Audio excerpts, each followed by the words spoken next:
Yo, what is going on, guys? Welcome back to the channel, and we have a new car here in the garage. That's right, we picked up the G87 M2 yesterday. We still have the G80 M3. So what I wanted to do in this video is jump in the car, let's go for a drive. I'm gonna go over my initial impressions of the car, how it compares to the G80 M3, and what my big plans are for this little pocket rocket. So let's jump right into it.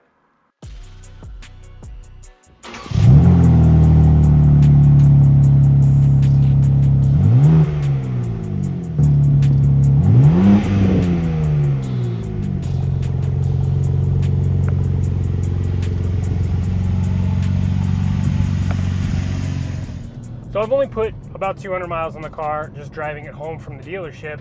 So my initial impressions, there's a couple of things. Granted, this list will probably grow as I spend more time with the car, but right off the bat, it is a completely different car than the G80 or G82 M3, M4. And the main reason, obviously, the wheelbase is different. Same motor, the interior is very similar. I almost feel like I'm driving my G80, but just like the snappiness of the steering, the acceleration, it's different. And some of it is different because I've already done some modifications to the G80. Like driving that, the sounds and smells that come from that car, completely different just because this car is stock. Well, we have a ton of plans for this car, but we'll talk about that here in a second. So initial impressions, super snappy, it's quick. Like I said in the beginning, it's kind of like a little pocket rocket. It's small, the wheelbase is short, it handles corners really well. I noticed that the steering is a little bit tighter than it is on the M3, which is nice and would do extremely well, I assume, on the track. And this is kind of like a track car anyways, or at least the plans that I have for it. Outside of like the driving and how that stuff is, I would say that the biggest thing that I've noticed is the difference in the audio quality, like in terms of the inside speakers, the Harman Kardon sound system in this car sounds absolutely incredible compared to how it sounds in my G80 M3. And I don't know if that's just because this car is a smaller cabin or what, but I'm telling you, it sounds way different. But yeah, guys, this car just feels so responsive, so nimble, and man, BMW really did a good job with this platform. So let's get into what my plans are for this car. Obviously, we still have the G80 at home. I'm not getting rid of that. I didn't want to, just because I love that car so much. I wasn't ready to give it up yet. I just got it. We've only had it a couple months. So if you've been following along the build for that, you know that. And I still have plans for that car, little things that I want to do, but that car is almost to the point where it's dialed in. With this car, I want to take it to the next level. So I want to go like stage 2 plus and just see what kind of numbers we can put down. Since this is a rear-wheel drive car, traction is going to be something that's a little bit trickier than it is obviously in a car with X-Drive or all-wheel drive. So there's going to be some hurdles that we have to accomplish there. But I think part of, or one of the most fun things when modifying a car is modifying cars where there's no content about them yet on YouTube. Like if I wanted to do something to the car, right now I can't go and search YouTube for how to do X, Y, and Z or how to DIY something on the car specifically. So part of the fun for me is getting the car and being able to not only document the build and be able to share that stuff with you guys, but just kind of learn and figure stuff out for myself and learn as I go, as I spend more time with the platform. So that is something that I'm super excited for, and I hope everybody watching is excited for that too. And if you haven't already, definitely subscribe to the channel because, like I said, I'm going to be building this car to be fast and to also look good, right?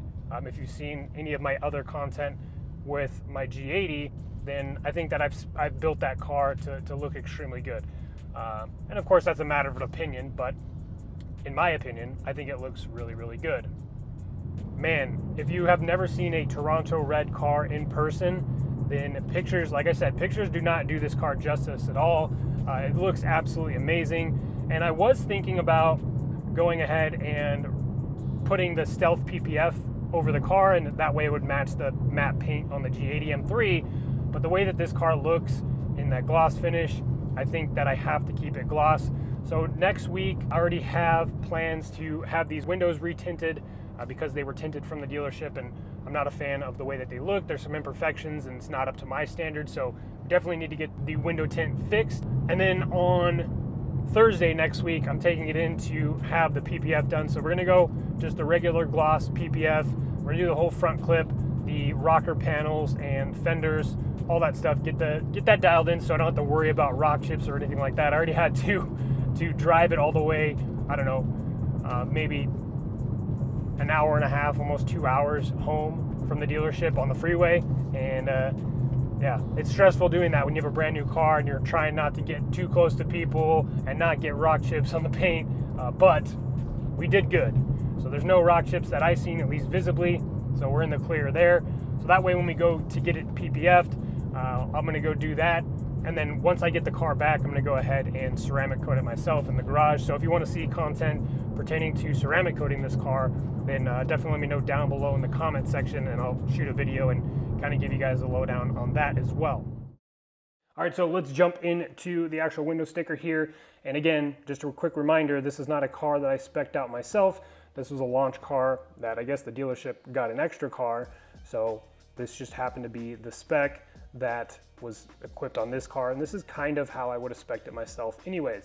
So MSRP for this car starts at $62,200. We have the Toronto red metallic paint, that's $650. Obviously we have the Shadowline package, additional $300 there.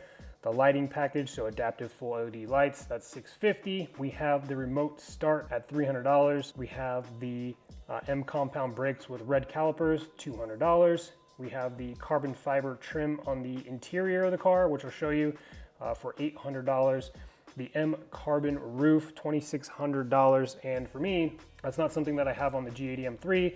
So I'm super happy to have that carbon roof because that's something that I wanted on the G80 and wasn't able to get because I didn't build that car either. We have active cruise control for $550. We have the heads up display for $1,100. And then we have the M driver's package, that's $2,500, and that takes the top speed of the car from 155 up to over 170.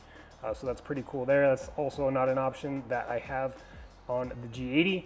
And then finally, destination charge. So total MSRP was $72,845. Now I did not pay MSRP for the car. There was a dealer markup of $29,995, $3,000 extra on top of that. You're looking at, you know, just at $75,000, almost $76,000 for the G87 M2 here. But that's how the car is spec'd. And again, like I said, this is something I probably would have spec'd it relatively similar to the way that it's built now. I probably would have just gone with the black sapphire metallic paint over the red, but this red is incredible in person.